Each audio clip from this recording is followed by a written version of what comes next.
1, 2, 3. ¡Shh! ¡Que estoy contando puntos!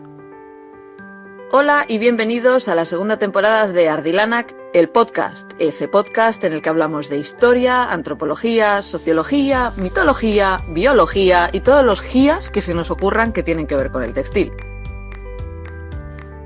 Yo soy Miren de Ardilanak y me podéis encontrar en las redes sociales de Instagram y Twitter con ese mismo nombre y en mi página web de www.ardilanak.com. A veces cuando intento llevar a rajatabla lo de un podcast cada 15 días, ocurren cosas y no me es posible. Este año está siendo especialmente caótico, fui muchísimo más estable el primer año que el segundo, estoy siendo mucho más caótica. Lo siento mucho a los que sois seguidores fieles. Ya sé que os da igual mientras siga grabando el podcast, pero bueno, digamos que tuve un bloqueo. Tenía preparados unos temas, algunos incluso los llegué a grabar, pero tuve uno de mis arranques de no, esto no está bien, esto está fatal, y paré todo. Paré de grabar, cambié los temas y he tardado un poquito más de lo habitual en grabar el capítulo con el que nos vamos a meter hoy. También justo coincidió con que me vine muy arriba y en cuestión de una tarde grabé el podcast entero en euskera. Sé que algunos, sin entender euskera, os lanzasteis a escucharlo, cosa que me llenó de emoción porque es algo que lo hice por una iniciativa que se hace desde hace unos años en el País Vasco, no muchos, es la segunda edición, que se llama el Euskaraldia, en el que intentamos que los que sabemos hablar euskera de siempre, en mi caso, yo hasta los 4 años no aprendí a hablar en castellano y intento que el euskera sea mi lengua vehicular en el día a día.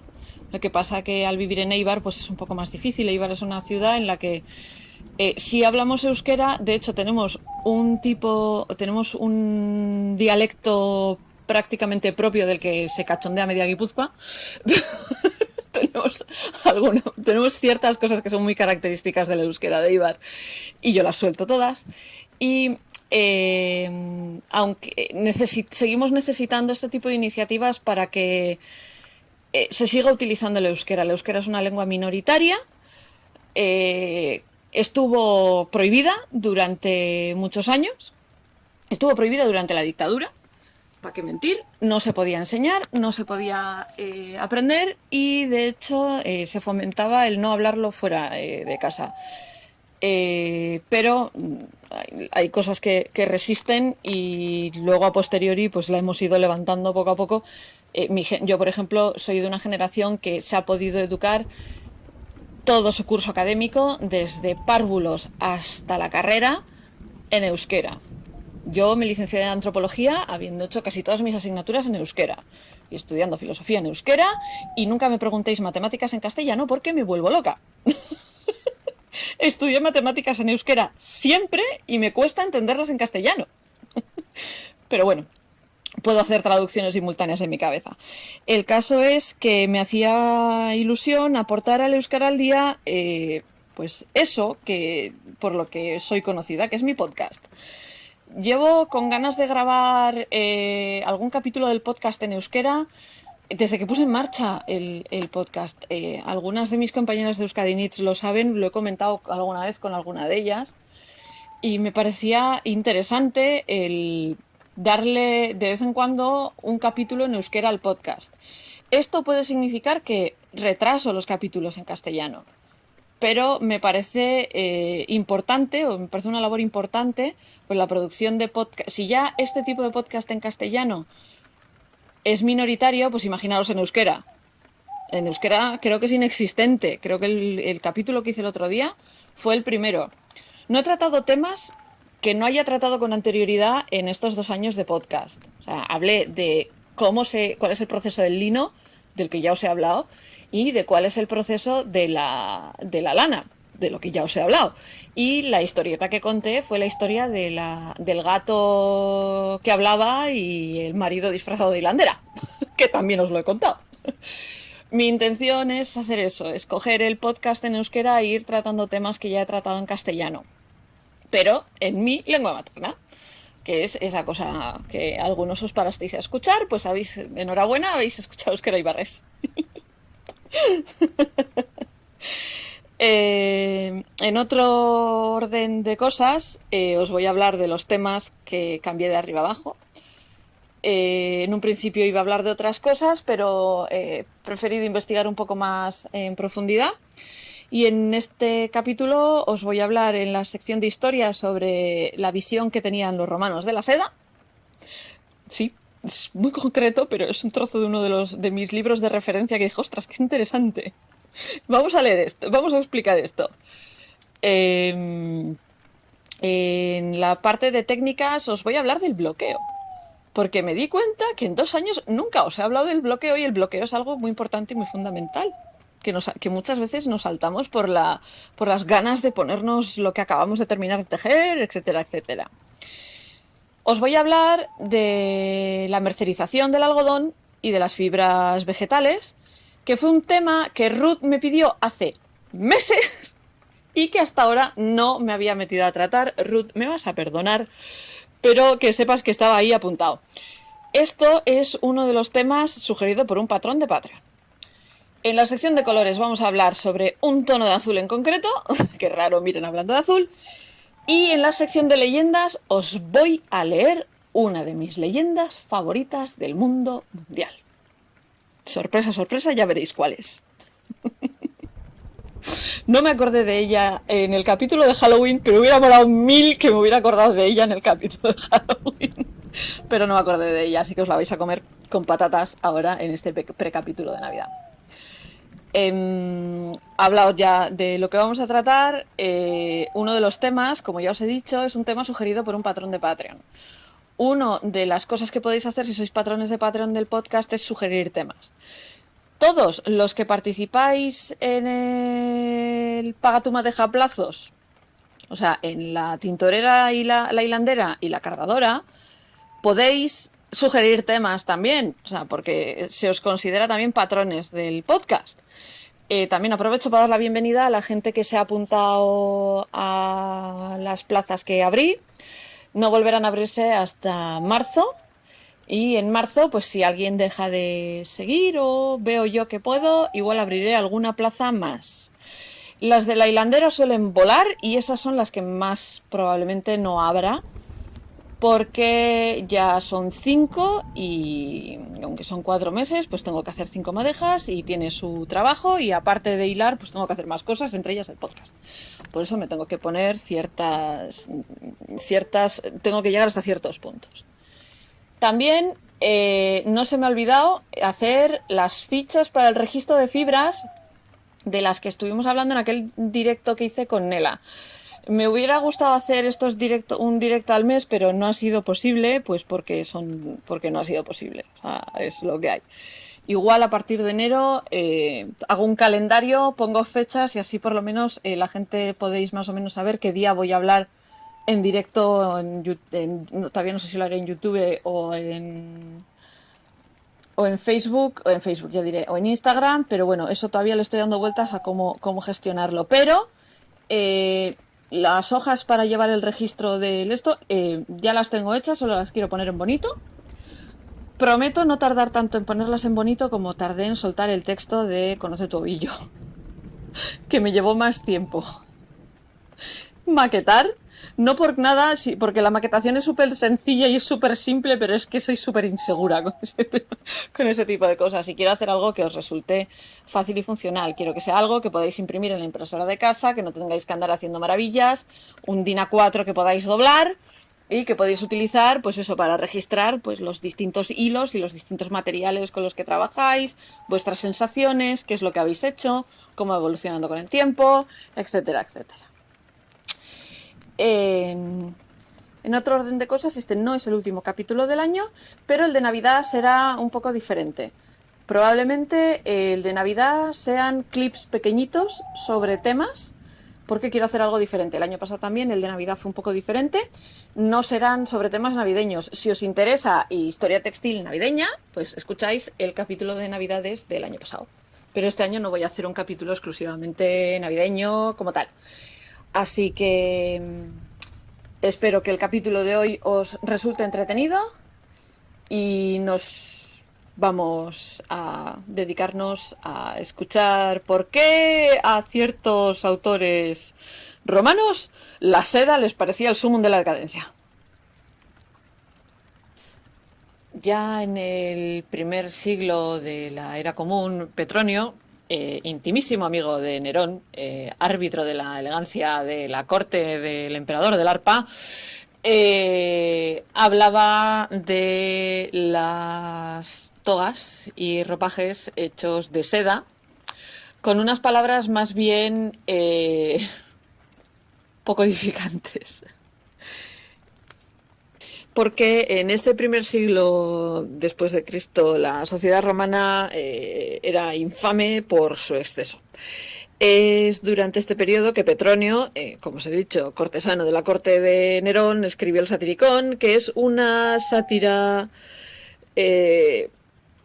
muy cabreada, que hace una especie de crítica, bueno, no, una especie de no, hace una crítica brutal y salvaje de lo vulgar y ostentoso que se había convertido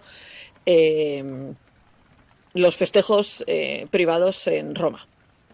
Nos presenta, por ejemplo, a Trimalquio, que es un liberto nouveau riche, o sea, que ha conseguido mucho dinero en muy poco tiempo, que intenta en vano impresionar a los invitados de alta alcurnia que tiene en su casa, haciendo un exceso detrás de otro, haciendo que sus sirvientes canten en lugar de hablar,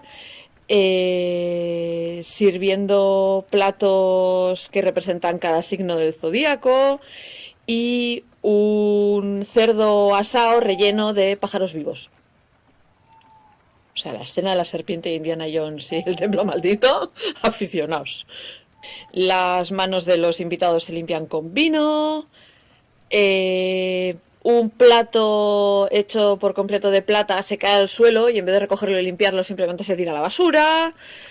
Y en un alarde de extravagancia total, Trimalquio hace que toda su casa haga una especie de ensayo general de su funeral, haciendo que toda la casa, esclavos incluidos, estén vestidos con extravagantes sedas, que es de lo que vamos a hablar en esta sección de historia de esta semana, de la seda en esta época del Imperio Romano. En la época en la que se escribió el Satiricón, bienes y riquezas llegaban a Roma porque estaba probablemente en el pico de su expansión y notablemente desde Egipto, donde después de derrotar Octavio Augusto a Cleopatra en la batalla de Actium el 31 a.C., a todo esto Actium, que está más cerca de Italia que de Egipto, consiguieron que el comercio fuese mucho más fluido porque Egipto pasó a ser provincia romana. Entonces, todos los bienes y riquezas que venían de Egipto tenían menos aranceles que si viniesen de una provincia no romana o de una zona no conquistada o llamémosle X. El caso es que esto permitió que los ciudadanos de a pie de la capital pues pudiesen desarrollar unos gustos más extravagantes o más hacia los bienes exóticos. El Satiricón lo que hace es una crítica absolutamente mordaz de las extravagancias y chorradas que llegaban a hacer los ciudadanos de Roma por ser el que más estaba a la moda. Ojo, que el señor Petronio era conocido como el árbitro de la elegancia. No sé si podemos encontrar un paralelo a día de hoy de alguien que pueda actuar igual, pero haceros una idea de... Era el señor al que se le conocía como el epítome del hombre más elegante de Roma, y él se dedicó a escribir un libro en el que se metía con todo pichichi. Una cosa que no le gustaba nada de nada de nada a Petronio era la puñetera seda. Llegaba hasta la capital del imperio a través de la ruta de la seda, de la que ya hablamos en un capítulo anterior, a través de Egipto, y se pagaba con oro de España, topacios del Mar Rojo, coral, vidrio, vino y lana. Porque la lana también tenía su aquel y tenía su comercio.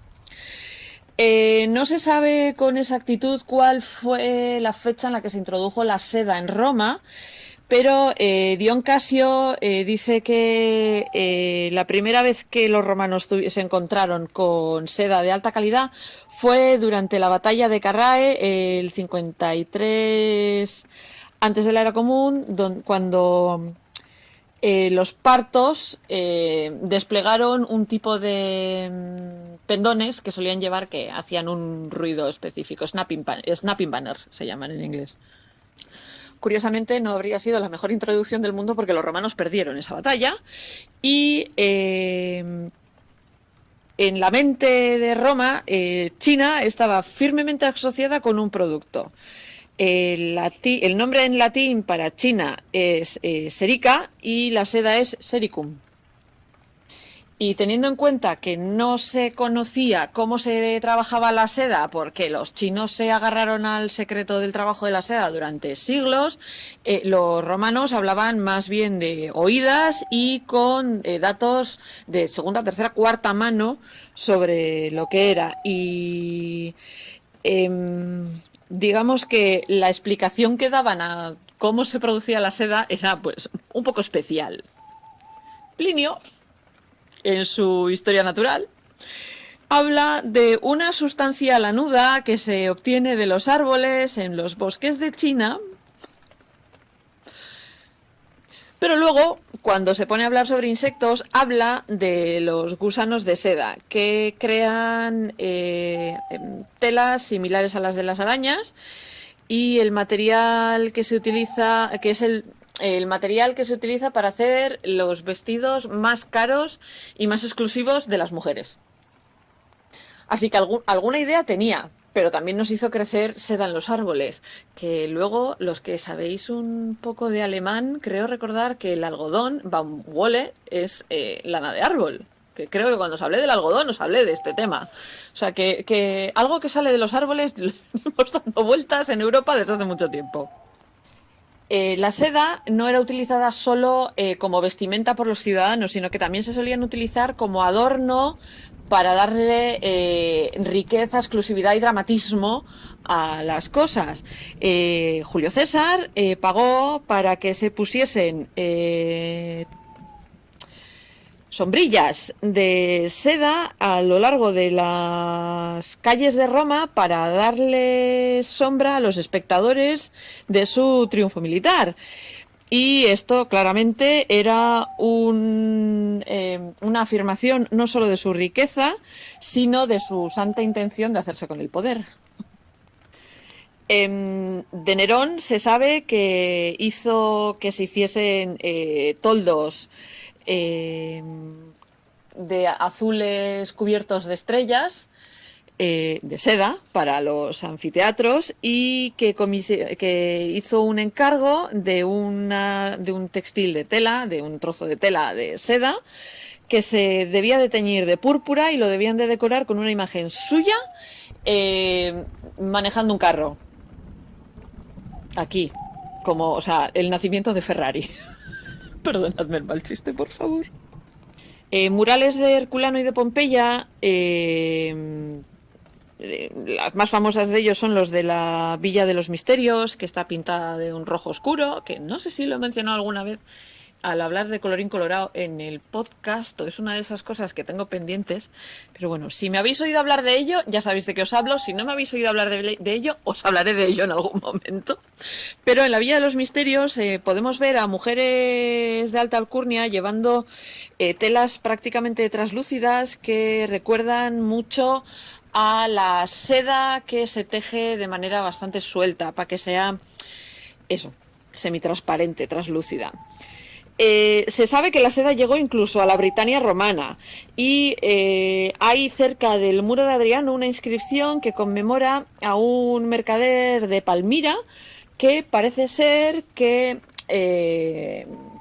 suplió de pendones de seda a los legionarios que estaban estacionados cerca del muro de Adriano. El caso es que, a pesar de que era relativamente fácil de conseguir para todo el mundo, seguía manteniendo su estatus, su glamour y sus precios exorbitados, pero no había leyes suntuarias que les prohibieran a alguien usar seda, como prohibían utilizar el color púrpura, por ejemplo, ¿no? Entonces, si la gente podía ahorrar, se podía comprar un vestido de seda o una toga de seda. El caso es que esto permitía que estos nuevos ricos ostentosos que tanto le gustan a nuestro amigo Petronio, pues tuviesen oportunidad de hacer el pavo real. Pero, obviamente, no todo el mundo era fan de la seda. Hubo, como no, reacciones en contra. Este parece que es el podcast de las reacciones en contra.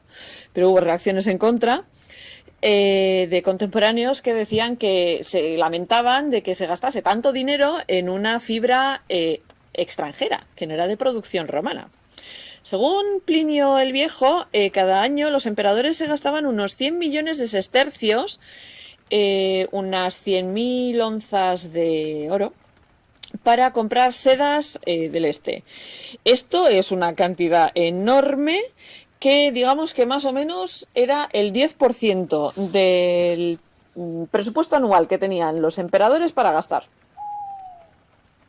Y Plinio dice que no era cosa solo de los emperadores, o sea, que incluso la gente ordinaria, y específicamente las mujeres vanas, que no le gustaban nada a Plinio porque las ponía a caer de un burro, se dejaban el dinero, hasta el dinero que no tenían, en conseguir este tejido. Según él, estas cantidades astronómicas de dinero se gastaban simplemente para permitir que una dama romana brillase en público. A él esto le parecía lo más horrible del mundo. Estas vastas sumas, según él, se podrían haber gastado mejor en bienes romanos, y Plinio se olvida de explicar que el dinero andaba hacia los dos lados. O sea, la ruta de la seda no traía solo seda, o sea, también iba hacia el otro lado. La seda también tenía una fama decadente, y el poeta Horacio, que murió el año 8 después de la era común, en el momento en el que la seda todavía era una novedad, o sea, no era algo que fuese... no sé cómo explicarlo, algo que se viese todos los días. Describe que las primeras en adoptar este tipo de vestimentas fueron las prostitutas. Porque, y cito, dice: porque a través de la seda de China es casi tan fácil verlas como si estuviesen desnudas, así que aunque tenga una pierna deformada, aunque sus pies sean feos, su cintura la vas a poder ver con tus propios ojos. Así que quizás esto es lo que nos permite entender por qué algunos los comentaristas de la época más conservadores le tuvieran cierta tirria a la seda, ¿no? Porque era, pues, escandalosa y poco decorosa. Y si algo sabemos es que las mujeres romanas debían de ser muy decorosas. Algún día os hablaré de las vestales. Y claro, cuando pasó de las putas a las damas de alta alcurnia, pues Roma se ha perdido. El caso es que Séneca, mi adorado Séneca, de cuando estudiaba en la universidad, dice que él veía las ropas de seda de una manera que él no entendía cómo les podían llamar aquello ropa, cuando no ofrecen nada de protección ni modestia al cuerpo. La seda se importa para que nuestras mujeres casadas puedan enseñar tanto como puedan de sus cuerpos a la gente en la calle, como cuando se desnudan ante sus amantes en las habitaciones. A Séneca no le hacía gracia la seda. Que las mujeres llevaran seda ya no les hacía mucha gracia, pero ya el insulto final eran los hombres que llevaban seda. Se lanzó un decreto, se escribió un decreto que se llamaba Ne vestis erica viros foedaret, que prohibía a los hombres llevar ropas de seda. Esto eran todo medidas contra la degradación de los hombres romanos. Ya sabéis que la vis y la virtus era lo más importante para los hombres romanos, y la seda, o incluso también comer en platos de oro en los banquetes, se prohibió a los hombres. Como ya os he contado, en el Satiricón le cae la del pulpo a Trimalquio por lo que le gustaba la seda, además teñida con púrpura de Tiro, o sea que ya era el recochineo total. Probablemente la tela más cara que existía en el mundo antiguo. Y según Suetonio, el emperador, que era un cotilla de cuidado, al emperador Calígula le gustaba aparecer en público con brazaletes, túnicas de seda y capas bordadas e incrustadas de joyas, e incluso con el tipo de zapato bajo que les gustaba llevar a las mujeres. No sé qué nos quiere decir Suetonio del emperador Calígula, pero no se consideraba ni virtuoso ni masculino vestir de seda y llevar zapatos de mujer.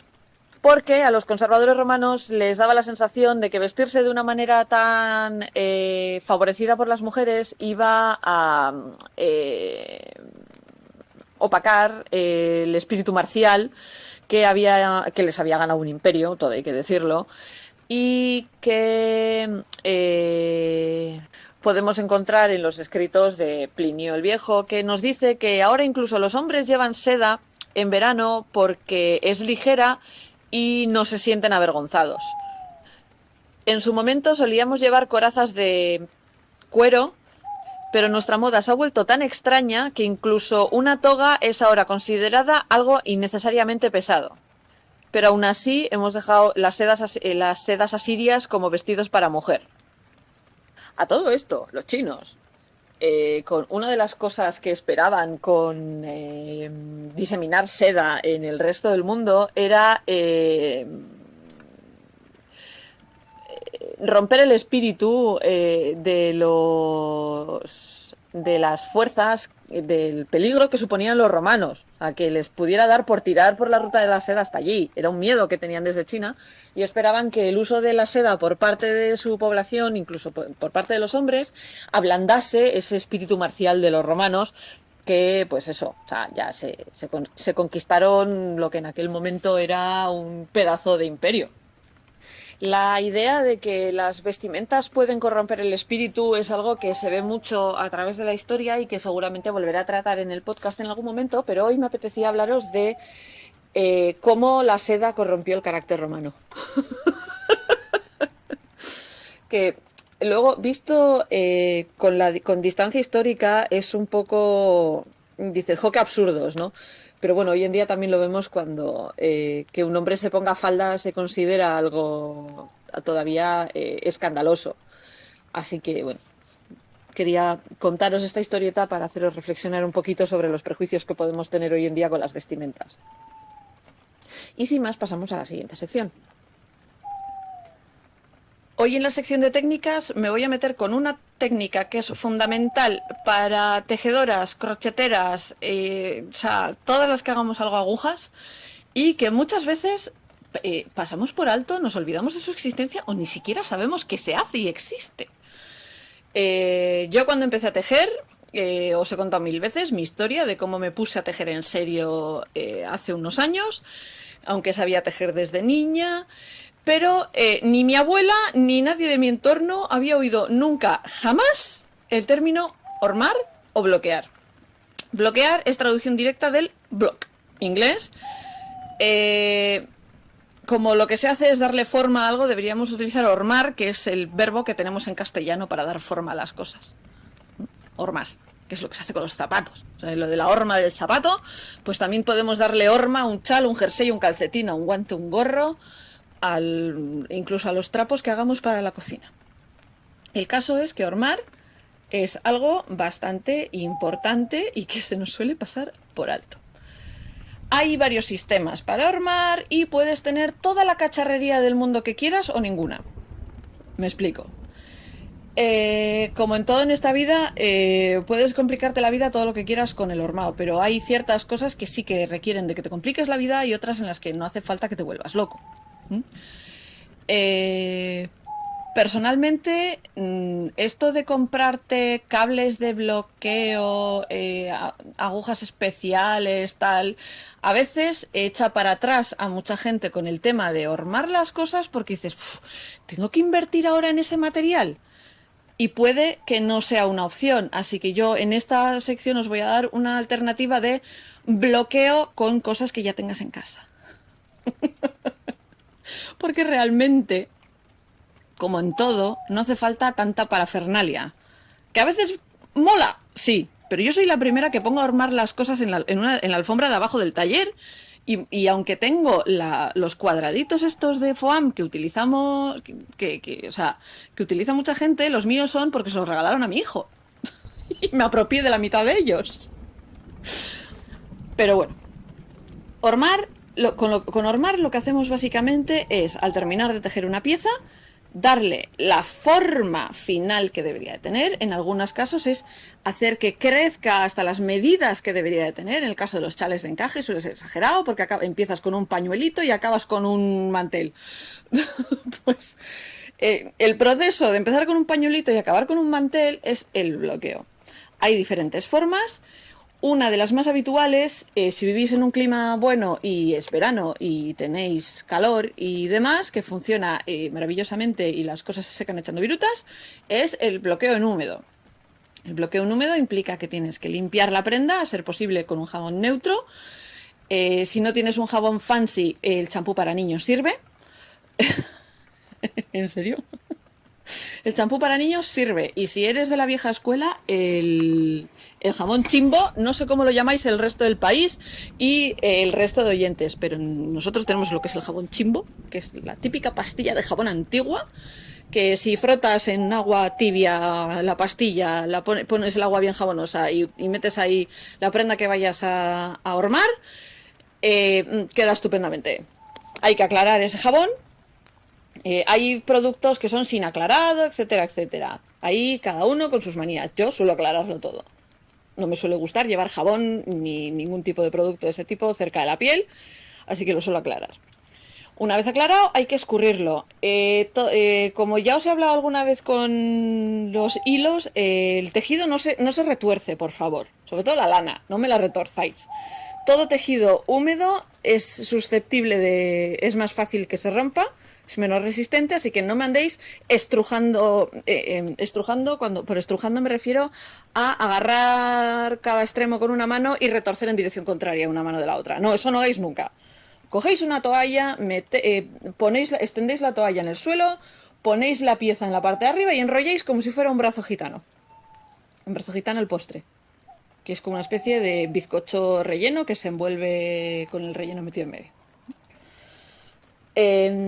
Una vez hecho ese proceso, sin retorcer, podéis coger al voluntario de turno, a los niños, al marido, a quien sea, vosotras, y camináis por encima del rollito que hayáis hecho con la toalla y vuestro tejido. En serio, es muchísimo mejor aplicar presión que torsión. Entonces, aplicada esa presión, la toalla se habrá quedado con gran parte de la humedad de la prenda. Entonces, esa toalla la echáis a lavar, la dejéis a secar, lo que más rabia os dé. Las mías normalmente se van directas a la lavadora. Y luego lo que tenéis que hacer es el resto del proceso de bloqueo. Cada prenda se bloquea de una manera diferente y este no es un capítulo en el que os voy a explicar cómo se bloquea cada prenda, simplemente que normalmente requieren de agujas, alfileres, cables y cosas por el estilo.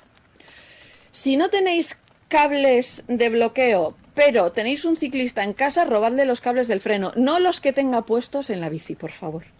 Pero los cables de freno de bicicleta os sirven como cables de bloqueo. Cuando lo que queréis hacer es una línea recta para no volveros locos, coged una aguja larga, las agujas, las circulares no, las otras, las agujas rectas, las podéis utilizar para hormar. Yo utilizo agujas rectas para hacer bordes de chales. Cuando el borde del chal tiene que ser muy recto, utilizo las agujas largas. Pues están muertas de risa en el taller, tengo que darles algún uso. ¿M? Y casi todas tenemos alguna de esas. Os puede servir también el cable que se utiliza para hacer los tenderetes, si tenéis. Este cable que está recubierto de plástico, que es como un tubillo, eso os sirve para bloquear también. Y agujas, podéis utilizar cualquier tipo de aguja mientras no se roñen. Si veis que está desgastada o está roñada, no la uséis. Pero si tenéis si tenéis la caja de alfileres de la abuela que está en perfecto estado, utilizad los alfileres. Que sobre todo para sacar puntas funcionan muy bien. Que no os importa o alguien os tiene que hacer un regalo y os hace muchísima ilusión tener un kit de bloqueo, pedidlo. No, en serio, o sea, no es una herramienta que sobre, pero tampoco es una herramienta indispensable que sin ella no puedas armar un chal o un jersey. ¿Mm? A la hora de bloquear calcetines, por ejemplo, si no tienes una horma de calcetines, puedes hacer lo siguiente. Yo lo que suelo hacer es limpiarlos, secarlos en horizontal y después los suelo meter entre dos telas. Tengo la típica tela que tienes para planchar estas prendas que no se pueden planchar directamente. Metes entre dos telas, le das la forma al calcetín y planchas el calcetín. Esto es una combinación de dos tipos de hormao. El hormao húmedo, que es el que estoy explicando ahora, que una vez puesta la forma, simplemente esperáis a que se seque. Si estáis en un clima cálido, se os va a secar echando echando leches. Y si estáis en Euskadi, armaos de paciencia y poner un deshumidificador al lado. No es broma lo del deshumidificador, acelera el proceso. Cuando esté seco del todo, lo podéis sacar y ya está. Luego, el proceso este que os he dicho que hago yo con los calcetines, que es lo de plancharlo, podéis usarlo incluso sin pasar por lo de lavar. Yo suelo lavar todas las prendas que tejo, pues porque sudas las manos, cremas de manos, gel hidroalcohólico hoy en día, etcétera, etcétera. Y entonces las lanas están sobeteadas, la prenda está sobeteada y limpiarla pues siempre le viene bien. Lo mismo, paso por el proceso de champú, tal, no sé qué, no sé cuántos. Si quieres no volverte loco, los secas normal, en horizontal, por favor. A menos que sea una prenda muy pequeña, nunca las sequéis en vertical porque es que entonces todo crece y todo cede. Nunca sequéis un jersey de lana en el tenderete colgado. Porfa, please. Que se deforman. Tened cuidado con eso. Siempre lo mejor para secar prendas tejidas es la posición horizontal. Podéis usar el tenderete poniéndolo por encima. Pero colgado, mejor no. A menos que sean calcetines pequeños, un jersey del niño, un jersey de bebé, etcétera, etcétera. Una manta no, porque va a crecer y, o sea, hay que tener mucho cuidado con qué se seca y cómo. Una vez seca la prenda, podéis hacer lo que os he dicho de planchar. ¿Por qué hay que poner entre tela y tela? Si tiene el más mínimo contenido de acrílico, se va a pegar a la plancha. Entonces, como por si acaso, utilizadlo como obligatorio para todo tipo de fibras, porque igual es la primera vez que utilizas una y no sabes cómo se comporta debajo de una plancha. Así que coges, lo metes entre dos trozos de tela de planchar cosas delicadas o dos sábanas y planchas siempre empezando con la plancha en el mínimo. Y si ves que con el mínimo no consigues que quede el tejido así planito y bonito, le puedes ir subiendo, pero nunca empieces alto, empieza siempre bajo. Siempre es mejor empezar por abajo que por arriba. Y si lo que estás haciendo es darle forma a un chal, recomiendo utilizar el vapor de la plancha. O sea, poner la tela e ir echándole el vapor de la plancha. Y dejar que el chal se enfríe del todo antes de quitarlo de donde sea que lo has puesto. Sobre la superficie sobre la que hormamos. Puedes utilizar cualquier cosa de estas de foam. Yo ya os digo que suelo le robé a Martín parte de sus... porque no nos cabía entero en la habitación del crío y me llevé una parte al taller. Que son como piezas de puzzle que encajan entre ellas. Podéis utilizar las colchonetas de yoga baratillas. Yo si os digo la verdad, suelo utilizar directamente la alfombra del taller. La alfombra del taller tiene pelito, entonces se me hace agua, se me hace cámara de aire debajo. Entonces yo suelo utilizar la propia alfombra y suelo poner encima de la alfombra. Pues te limpia hasta pasar aspiradora, o sea, y la puedo poner. Si no os fiáis mucho, ponéis una toalla seca debajo. Hay quien usa el colchón de una cama que no esté en uso. Si tienes una habitación en casa donde tienes una cama lo suficientemente grande como para armar un chal y no hay nadie utilizando esa cama, pues extiendes un par de toallas y pinchas el chal encima de la cama. O sea, hay cada uno, lo ideal del bloqueo es que cada uno busque lo que ya tiene en casa. Y luego, si eso, pues un regalo de Navidades o un momento que digas, buah, voy a invertir en esto, lo puedes invertir, pero no te hace falta. Cables de bicicleta podéis encontrar en el Decathlon o en cualquier tienda grande de deportes. Cables de tenderete podéis encontrar en cualquier ferretería. Agujas largas probablemente tengamos todas. Las agujas largas vienen geniales para dejar bien nítidos los bordes de los jerseys, en serio. O sea, las utilizo muchísimo para eso. Utilizad el ingenio a la hora de hormar porque lo que importa es que la prenda esté, dada la forma que tiene que coger, húmeda o caliente, si lo estáis haciendo con la plancha, húmeda o caliente, o con una vaporeta de estas, y dejar que se seque del todo o se enfríe del todo. ¿Cuánto puede durar el proceso? Depende de la fibra, depende del clima, depende de la humedad del sitio, etcétera, etcétera. Esto lo único que podéis funcionar es por observación. Yo, por ejemplo, sé que se me secan las cosas muchísimo más rápido en verano que en invierno. Porque en invierno en Euskadi la humedad pues es muy alta y además llueve todo el puñetero tiempo. Entonces es peor todavía.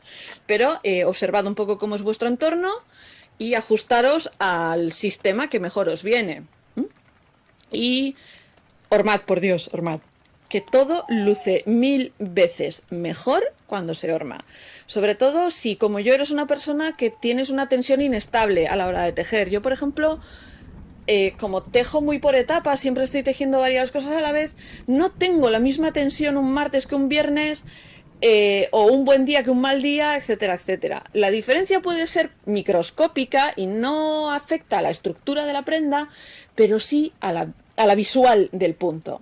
Y hay días que se ve más prolijo y más bonito y otros que dices, madre mía del amor hermoso. O sea, que lo ves y dices, ¿qué hago? ¿Suelto? No, hormar muchas veces ese tipo de disensiones de tensión las suele solucionar. Y por Dios, si estáis haciendo lace, hormad. Y si habéis hecho ochos, hormad. Porque los ochos mejoran muchísimo la definición cuando se horma. Con los ochos la clave está en no estirar demasiado la prenda, porque si estiráis demasiado podéis llegar a deformar el ocho.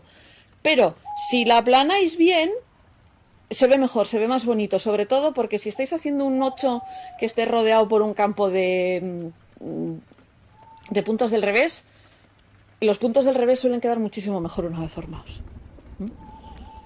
Espero que os sirva esta advertencia y esta explicación de cómo funciona el proceso de bloqueo y que bloqueéis, por Dios, bloquead. Y pasamos a la siguiente sección. Normalmente en esta sección sabéis que hablamos específicamente de una fibra en concreto. Hoy no voy a hablar del algodón en concreto. Del algodón ya hablamos en su momento, pero voy a tratar uno de los procesos. De la misma manera que ya os hablé de cómo funciona el superwash, hoy vengo a hablaros de la versión vegetal, que no es, esto no es un superwash para vegetales, pero para que os hagáis una idea, es un tratamiento que se le da a fibras vegetales que se llama mercerización. Algunos os puede sonar como algodón perlé. El perlé es algodón mercerizado, ¿vale? Este término se aplica a un proceso que se descubrió en 1844 y lo descubrió un señor que se llamaba John Mercer, que era de Lancashire y imprimía calicó, que es percal. Este señor se dedicaba al percal. Perdón. No sé si conocéis la expresión española de el percal de una cosa. Pues eso siempre me ha hecho mucha gracia porque es una expresión que yo tiendo a utilizar.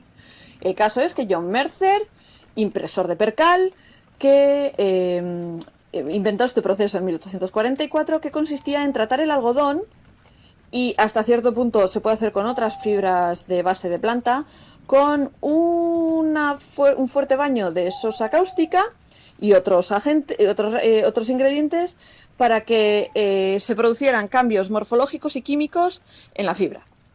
Así que se cogía una pieza de percal que se había tratado primero con lejía y se solía sumergir en sosa cáustica a unos 50 grados. Rápidamente cambia la apariencia de la fibra, volviéndose rígida y traslúcida. Pero luego, cuando se saca de este baño y se limpia con agua corriente, pierde esta rigidez y esta característica translúcida y aparentemente vuelve a su forma original. Pero, si se mira más de cerca, el tejido resultante se ve que ha reducido, se ha reducido, han cogido considerablemente tanto en largo como en ancho, y la textura es bastante diferente a la del percal original o a la del algodón original. También se suele considerar más fuerte. Y si se tiñe en el mismo momento en el que se pasa por este proceso de mercerización, acepta mejor el tinte, coge mejor el tinte. Esta acción no es algo que solo ocurra con la sosa cáustica, pero se puede conseguir también con ácido sulfúrico a 105 grados, el ácido nítrico a 83, una solución de zinc y cloro a 145 grados y otros materiales que se suelen utilizar. Mercer, que era químico, se dio cuenta que lo que ocurre es que cuando algodón tratado pasa por el agua corriente, se hidrata en forma de celulosa, haciendo que además este algodón mercerizado tenga un 5% más de capacidad higroscópica que el algodón. Si os escuchasteis el capítulo sobre el Conoce tu Billo de agosto, sabéis lo que es la propiedad higroscópica. Os hablé de ella porque lo repito varias veces durante toda la fase toda la parte en la que hablo de fibras. Pero el algodón mercerizado tiene un 5% más de capacidad higroscópica que el algodón normal. Cuando se observa al microscopio el algodón mercerizado es cuando se ve que realmente ha tenido unos cambios morfológicos bastante considerables. Tanto que el corazón de la cavidad central de la fibra se ha reducido en tamaño y ha perdido las características las características marcas de banda que suele tener y se vuelve redonda. En época de Mercer no fue un éxito comercial ni algo que se hiciese mucho porque el gasto de sosa cáustica era alto y además era algo que encogía. Entonces, a mí esto no me reporta pasta. Y hacia 1890 revisitó esta capacidad que había descubierto en el algodón para producir un tipo de tela de percal impresa concreta, que tenía crimp. El caso es que probablemente una de las características más conocidas del perlé o del algodón mercerizado es el lustre. O sea, el algodón que pasa por este proceso tiene un brillo y un lustre llamativo. Pero el algodón original todos sabemos que no solo no tiene brillo, sino que además es mate. Y fue precisamente este lustre el que hizo que la mercerización tuviese éxito comercial e industrial. O sea, hasta que no se le ocurrió a otra persona utilizar el sistema de Mercer, a Horace Lowe, no se le ocurrió utilizar el sistema de Mercer para crear hilo de algodón mercerizado, estuvo metido en un cajón. Mercer, ya os he dicho que lo utilizó para hacer un tipo de telas concretas, pero fue Horace Lowe el que lo convirtió en hilo mercerizado, en el hilo mercerizado que conocemos nosotros hoy en día. ya hemos establecido que lo que llevó a tener importancia al proceso de la mercerización fue precisamente el lustre. Bien, para conseguir ese lustre, aunque hay que pasar por el mismo sistema que patentó Mercer, realmente el algodón lo que necesita es estar estirado dentro de una tensión concreta durante 10 minutos y con una aplicación de entre un 21 y un 23% de sosa cáustica a temperatura ambiente para que aparezcan el lustre que estamos buscando y aumente la resistencia de la fibra. Sin tener esa tensión no tendríamos lustre. O sea, si hiciésemos todo el proceso pero el hilo no estuviese tensionado, no conseguiríamos tener ese lustre. Lo que se hace con esto es que, a ver, el lustre funciona, la física del lustre es la siguiente. Cuanto más lisa es la superficie, más lustre tiene el hilo. Entonces, normalmente, cuando os hablé de la estructura del pelo y todo esto, sabéis que casi todas las fibras tienen escamas. Bien, lo que hay que hacer para aumentar este lustre es quitar ese exceso de escamas. Antes se hacía con el algodón, el proceso antes se hacía a base de fuego, hoy en día se hace a base de electricidad y así obtenemos una superficie más limpia, más lisa. Por eso el superwash también elimina este tipo de escamas y por eso el hilo superwash es más brillante que el que no es superwash. Fijaros un poco la próxima vez. Bueno, pues con la mercerización es lo mismo, añadimos tensión, lo metemos en sosa cáustica, 10 minutos. No os pongáis a hacer esto en casa, por favor.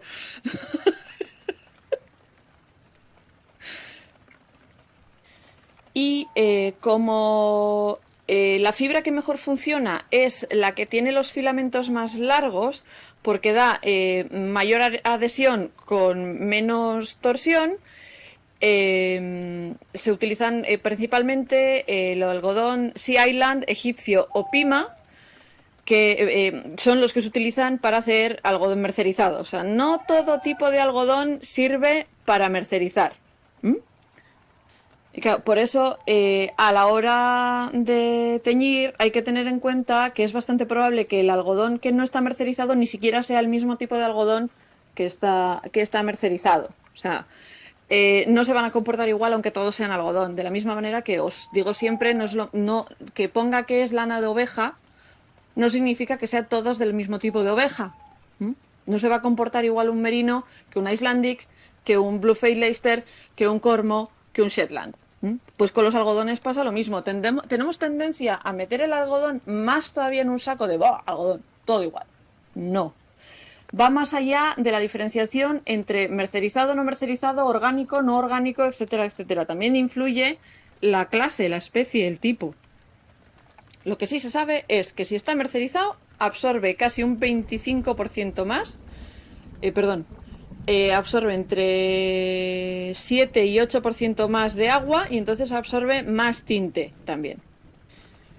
Así que, a modo de resumen, la mercerización es un proceso químico en la que se sumerge algodón que previamente ha sido, vamos a decir, escaldado para quitarle las escamitas y el exceso y las minúsculas fibras que suelen sobresalir.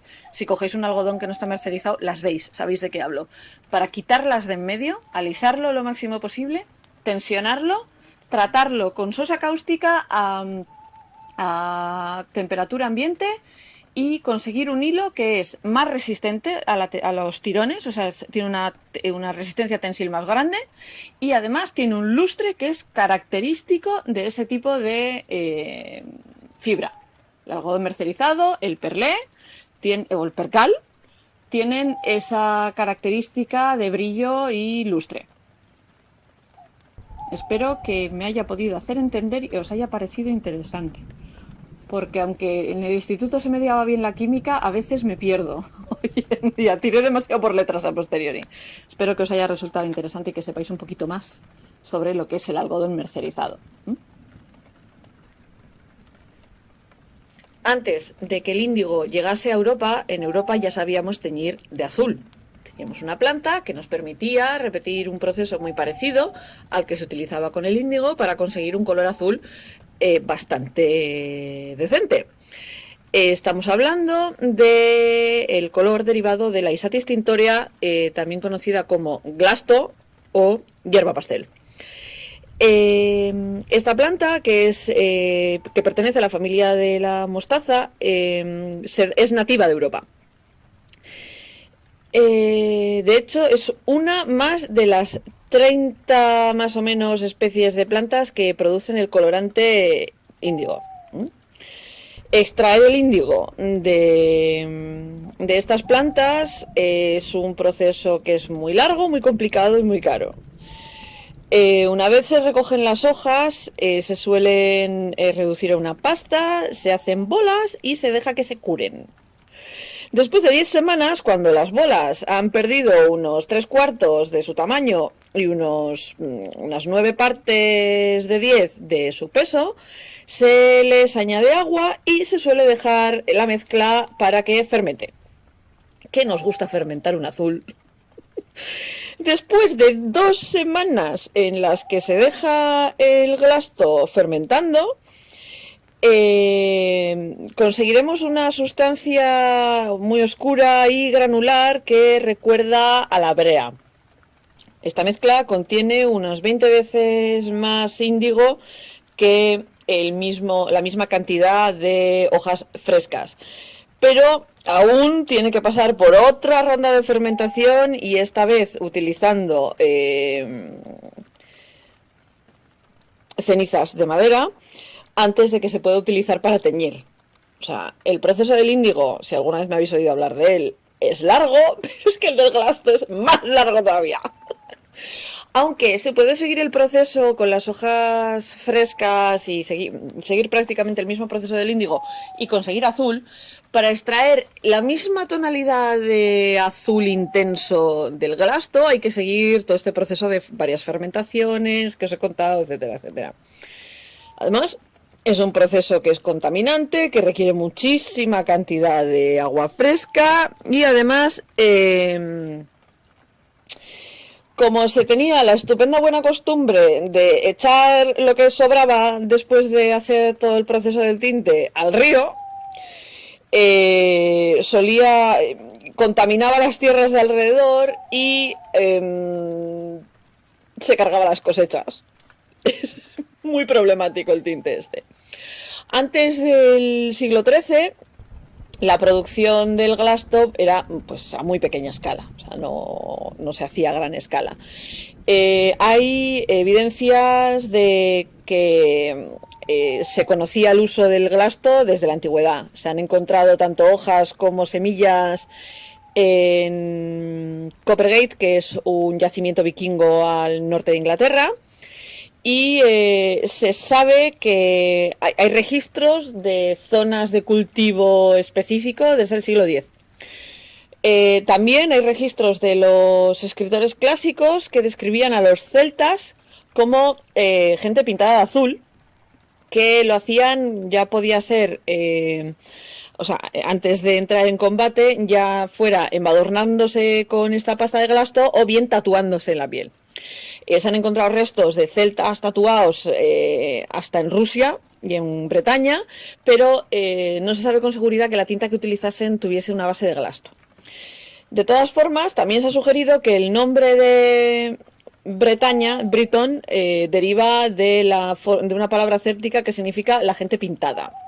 Bueno, también hay otra etimología propuesta que dice que deriva de Brutus, descendiente de Aeneas. Datos.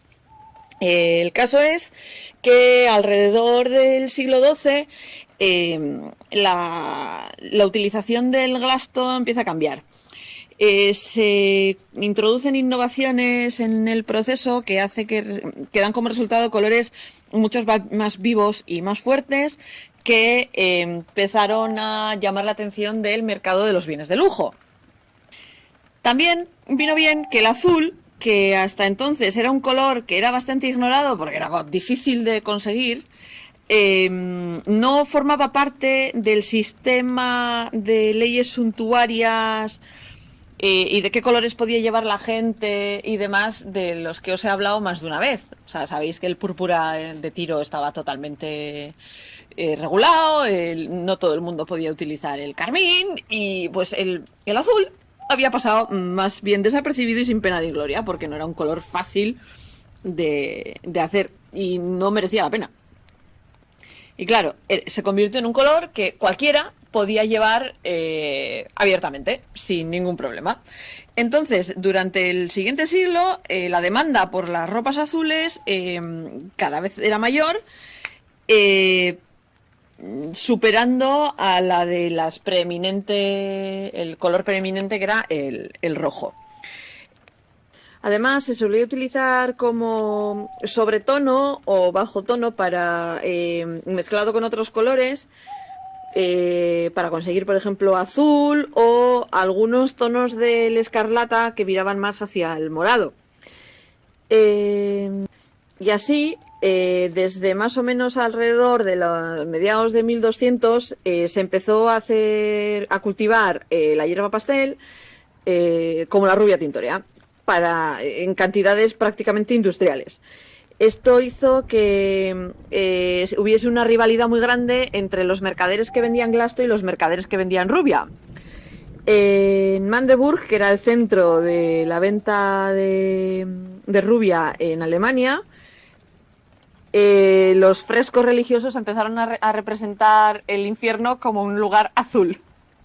Y en Turingia los comerciantes de rubia persuadieron a los vidrieros que trabajaban en la catedral para que hiciesen que los demonios de las nuevas ventanas que estaban creando fuesen azules en vez de los tradicionales colores de negro o rojo, en un esfuerzo titánico para desprestigiar al azul. Las tácticas no sirvieron para nada y en zonas en las que se hacía crecer el oro azul, como Turingia, Alsacia y Normandía, se hicieron muy ricas. En la zona del Languedoc se decía que el glasto había hecho al país el más feliz y el más rico de Europa. Y cuando el emperador Carlos V capturó al rey francés en la batalla de Pavía en 1525, el que pagó el rescate fue un mercader de glasto de Toulouse, Pierre de Berny, que el que pagó el rescate. O sea, os he hablado más de una vez de mi fascinación por Toulouse. Adoro la ciudad. He ido varias veces, me encanta, y el sitio donde descubrí la hierba pastel como tintorea fue en Toulouse. Hay muy pocos rastros del tema, pero hay varias tiendas especializadas que todavía venden cosas teñidas de azul. Y una de mis intenciones es algún día poder volver a viajar a Toulouse y poder buscar un poco un sitio donde me enseñen a teñir con glasto. Pero el caso es que, os estáis diciendo todos ya, pero nosotros no teñimos con glasto. ¿Qué pasó? El caso es que llegó el índigo de la India y luego la Indigofera tintorea, que es la India, y luego la Indigofera sufruticosa, que es la que se encontró en América Central, y adiós muy buenas. Como dato, el 25 de abril de 1577, representantes de mercaderes y tintoreros de la ciudad de Londres enviaron un memorando al Consejo de la Reina, o del Rey, Reina. Ahora tengo la duda de cuál de los Tudor estaba en ese momento. ¿Estaba un Tudor o estaba ya...? Sí, no, creo que estaba un Tudor. Pidiendo permiso para utilizar el índigo importado de la India, que era más barato, o el color azul oriental. Porque 40 chelines de azul oriental daban tanto color como 50 chelines de glasto.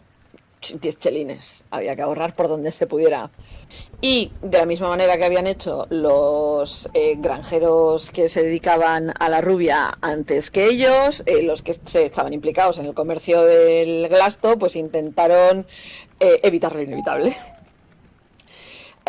aunque se pasaron algunas leyes proteccionistas, entre ellas una que de Fernando III del emperador Fernando III de Alemania, que declaró que el índigo era el color del demonio en 1654. Que los tintoreros franceses no lo tocaban, tenían prohibido utilizarlo bajo pena de muerte hasta 1737. En Nuremberg los tintoreros solían hacer una especie de juramento anual en el que decían que no lo iban a utilizar hasta el final del siglo XVIII. Y hasta se montó una campaña de desprestigio contra el índigo importado, y en 1650 los oficiales de Dresde anunciaban que el índigo fácilmente perdía el color y además destruía las telas. No sirvió para nada. Una de las razones por las que el índigo era mucho más barato que el glasto es porque el índigo se producía con mano de obra esclava. Entonces no había que pagar la mano de obra para conseguirlo. El precio era más bajo y por lo tanto era más barato por eso, y además el proceso para conseguir el mismo tono era más sencillo. Su fuerza de tinte es mayor que la del glasto. Entonces el comercio del glasto europeo colapsó y desapareció, dejó campos en ruinas, mercaderes en la ruina, y prácticamente perdimos el conocimiento de cómo se hacía. La imagen icónica que actualmente tenemos del uso del glasto es gracias a Mel Gibson en Braveheart, cuando sale William Wallace con la cara pintada de azul. Ese emplasto azul es glasto. Espero que os haya parecido interesante este color que yo algún día espero aprender a, primero, hacer crecer, yo que soy la asesina del geranio, y segundo, aprender a teñir con ello. Y todo el proceso de fermentación, etcétera, etcétera, que me parece que es muy interesante.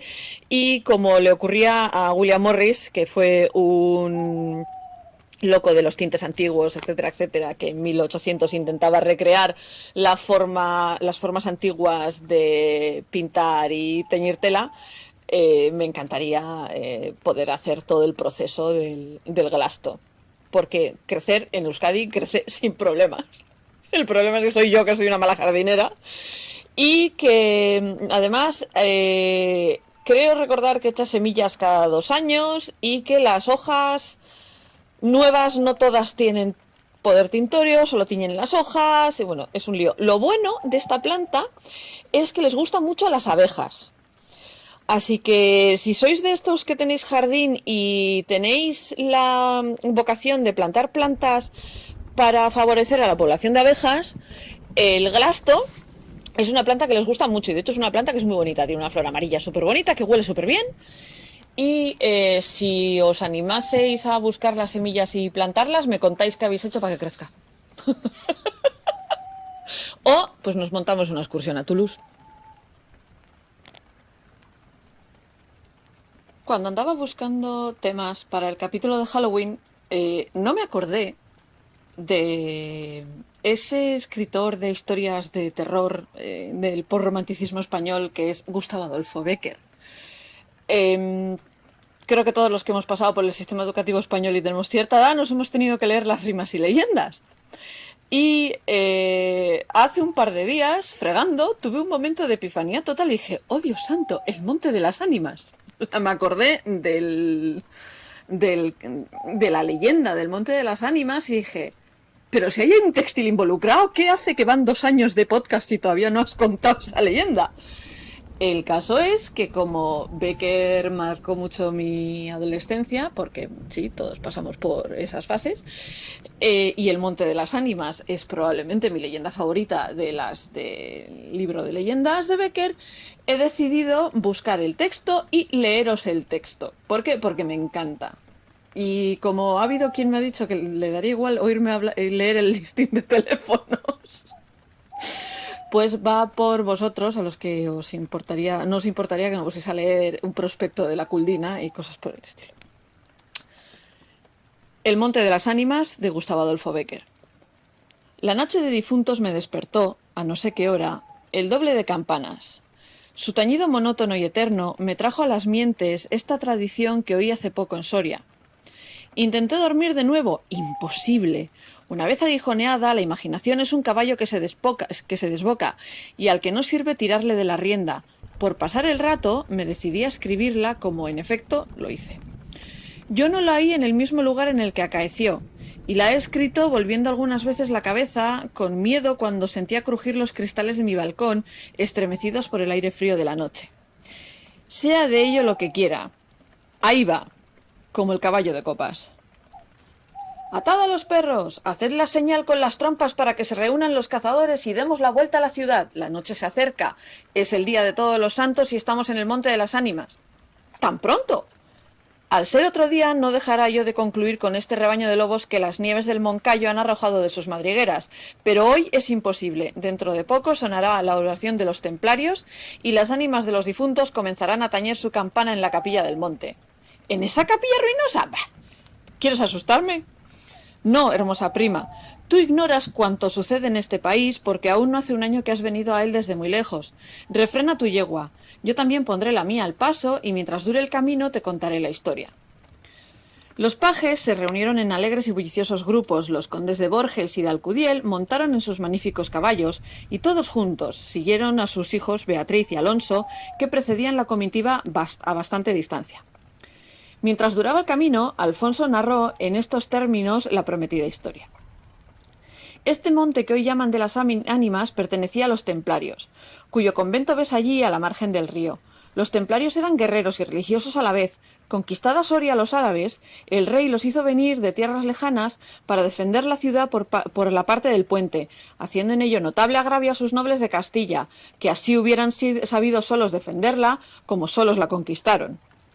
Entre los caballeros de la nueva y poderosa orden y los hidalgos de la ciudad fermentó por muchos años y estalló al fin un odio profundo. Los primeros tenían acotado ese monte, donde reservaban caza abundante para satisfacer sus necesidades y contribuir a sus placeres. Los segundos determinaron organizar una gran batida en el coto, a pesar de las severas prohibiciones de los clérigos con espuelas, como llamaban a sus enemigos. Cundió la voz del reto y nada fue parte a detener a unos en su manía de cazar y a los otros en su empeño de estorbarlo. La proyectada expedición se llevó a cabo. No se acordaron de ella las fieras, antes la tendrían presente tantas madres como arrastraron sendos lutos por sus hijos. Aquello no fue una cacería, fue una batalla espantosa. El monte quedó sembrado de cadáveres y los lobos, a quienes se quiso exterminar, tuvieron un sangriento festín. Por último intervino la autoridad del rey. El monte, maldita ocasión de tantas desgracias, se declaró abandonado, y la capilla de los religiosos, situada en el mismo monte, y en cuyo atrio se enterraron juntos amigos y enemigos, comenzó a arruinarse.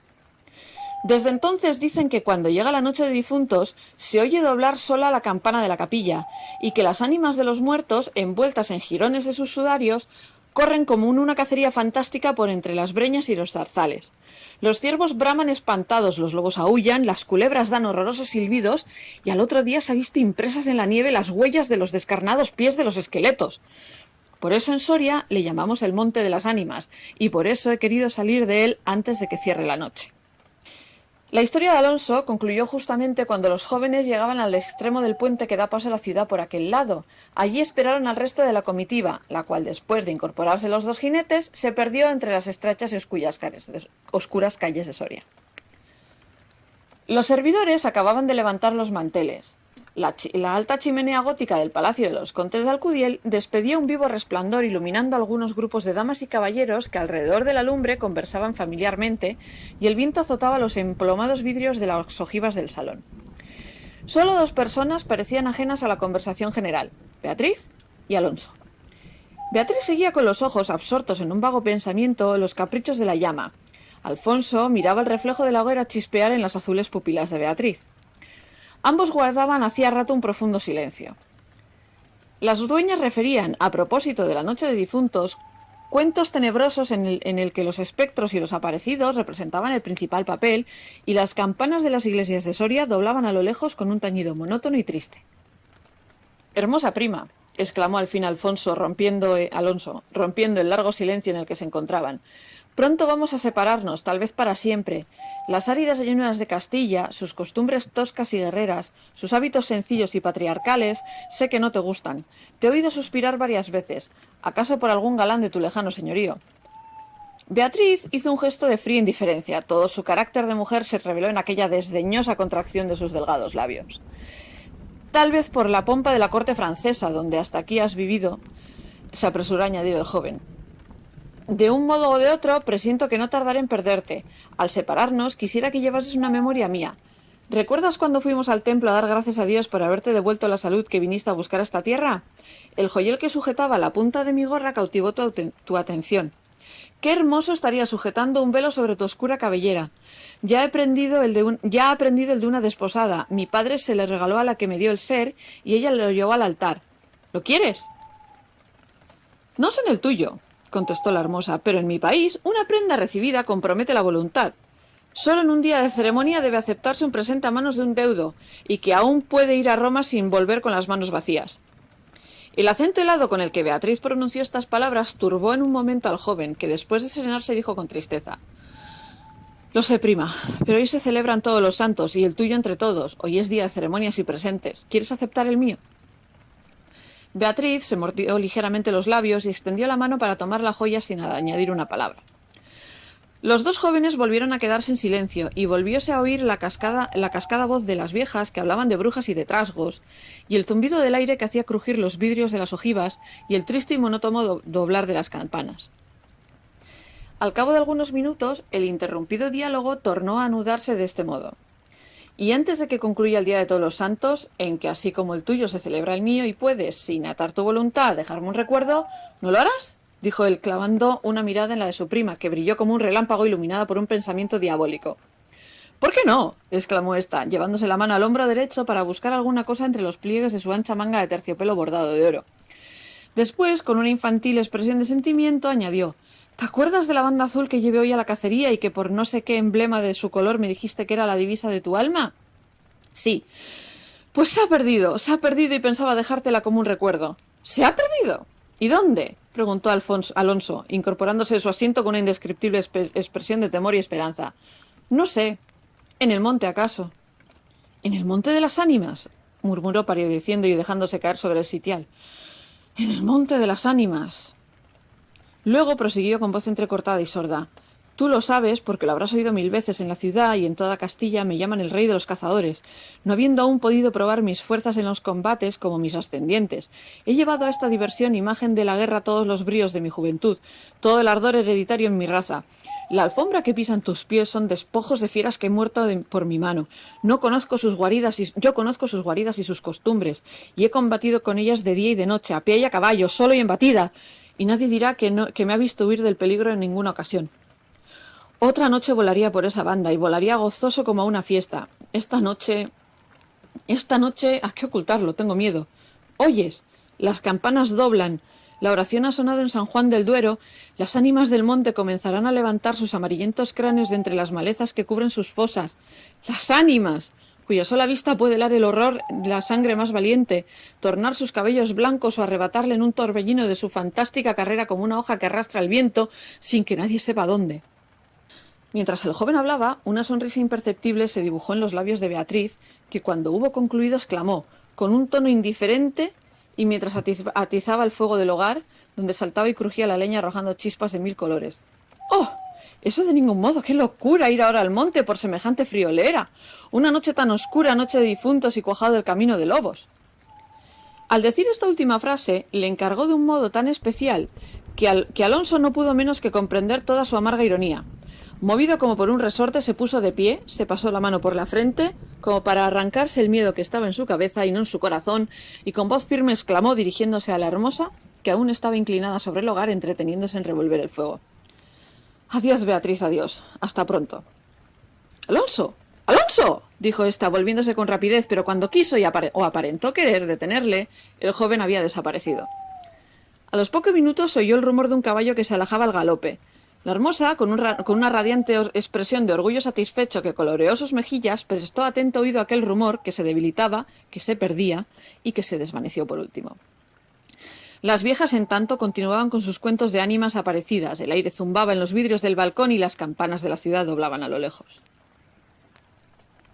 Habría pasado 1 hora, 2, 3... La medianoche estaba a punto de sonar y Beatriz se retiró a su oratorio.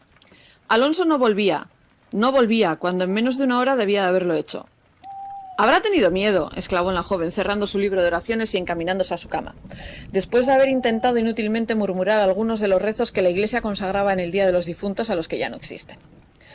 Después de haber apagado la lámpara y cruzado las dobles cortinas de seda, se durmió. Se durmió con un sueño inquieto, ligero, nervioso. Las 12 sonaron en el reloj del postigo y Beatriz oyó entre sueños las vibraciones de la campana, lentas, sordas, tristísimas, y entreabrió los ojos. Creía oír oído, a par de ellas, pronunciar su nombre, pero lejos, muy lejos, y por una voz apagada y doliente. El viento gemía en los vidrios de la ventana. «Será el viento», dijo, y poniéndose la mano sobre el corazón procuró tranquilizarse, pero su corazón latía cada vez con más violencia. Las puertas de alerce del oratorio habían crujido sobre sus goznes con un chirrido agudo prolongado y estridente. Primero unas, y luego las otras más cercanas, todas las puertas que daban paso a su habitación iban sonando por su orden. Estas con un ruido sordo y suave, aquellas con un lamento largo y crispador. Después silencio. Un silencio lleno de rumores extraños, el silencio de la medianoche, con un murmullo monótono de agua distante, lejanos ladridos de perros, voces confusas, palabras ininteligibles, ecos de pasos que van y vienen, crujir de ropas que se arrastran, suspiros que se ahogan, respiraciones fatigosas que casi no se sienten, estremecimientos involuntarios que anuncian la presencia de algo que no se ve y cuya aproximación se nota, no obstante, en la oscuridad. Beatriz, inmóvil, temblorosa, adelantó la cabeza fuera de las cortinillas y escuchó un momento. Oía 1000 ruidos diversos, se pasaba la mano por la frente, tornaba a escuchar, nada, silencio. Veía, con esa fosforescencia de la pupila en las crisis nerviosas, cómo bultos se movían en todas las direcciones, y cuando, dilatándose, las fijaba en un punto, nada. Oscuridad, las sombras impenetrables. «¡Bah!», exclamó, yendo a recostar su hermosa cabeza sobre la almohada de raso azul del lecho. «¿Soy yo tan miedosa como estas pobres gentes cuyo corazón palpita de terror bajo una armadura al oír una conseja de aparecidos?» Y cerrando los ojos intentó dormir, pero en vano había hecho el esfuerzo sobre sí misma. Pronto volvió a incorporarse, más pálida, más inquieta y más aterrada. Ya no era una ilusión. Las colgaduras de brocado de la puerta habían rozado al separarse y unas pisadas lentas sonaban sobre la alfombra. El rumor de aquellas pisadas era sordo, casi imperceptible, pero continuado, y a su compás se oía crujir una cosa como madera o hueso. Y se acercaban, y se movió el reclinatorio que estaba en la orilla de su lecho. Beatriz lanzó un grito agudo y, arrebujándose en la ropa que la cubría, escondió la cabeza y contuvo el aliento. El aire azotaba los vidrios del balcón. El agua de la fuente lejana caía y caía con un rumor eterno, monótono. Los ladridos de los perros se dilataban en las ráfagas del aire y las campanas de la ciudad de Soria, unas cerca, otras distantes, doblaban tristemente por las ánimas de los difuntos. Así pasó 1 hora, 2, la noche, un siglo, porque la noche aquella pareció eterna a Beatriz. Al fin despuntó la aurora. Vuelta de su temor, entreabrió los ojos a los primeros rayos de la luz. Después de una noche de insomnio y de terrores, es tan hermosa la luz clara y blanca del día. Separó las cortinas de seda del lecho y ya se disponía a reírse de sus temores pasados cuando de repente un sudor frío cubrió su cuerpo. Sus ojos se desencajaron y una palidez mortal decoloró sus mejillas. Sobre el reclinatorio había visto, sangrienta y desgarrada, la banda azul que perdiera en el monte, la banda azul que fue a buscar a Alonso.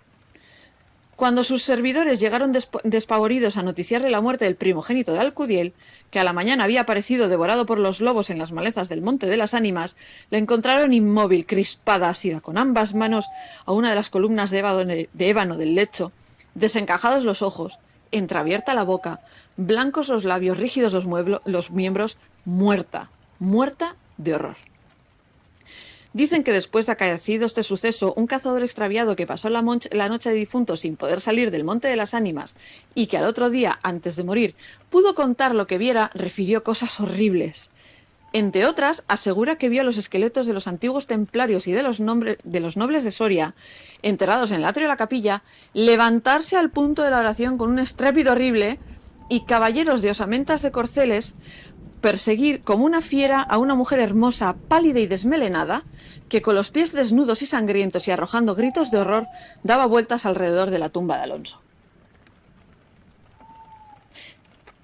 Y espero que la leyenda, que es cortita, como todas las leyendas de Becker, os haya gustado tantísimo como le gustaba a la Miren adolescente, que se la sabía de memoria.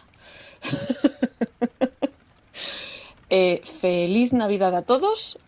Habrá otro podcast antes de que termine el año, pero como será más o menos después de Navidad, feliz Navidad y nos vemos dentro de 2 semanas. Puedes encontrar el podcast Ardilanac en las plataformas de YouTube, iVoox, iTunes y Spreaker Radio. La música que escuchas está extraída del Internet Music Archive.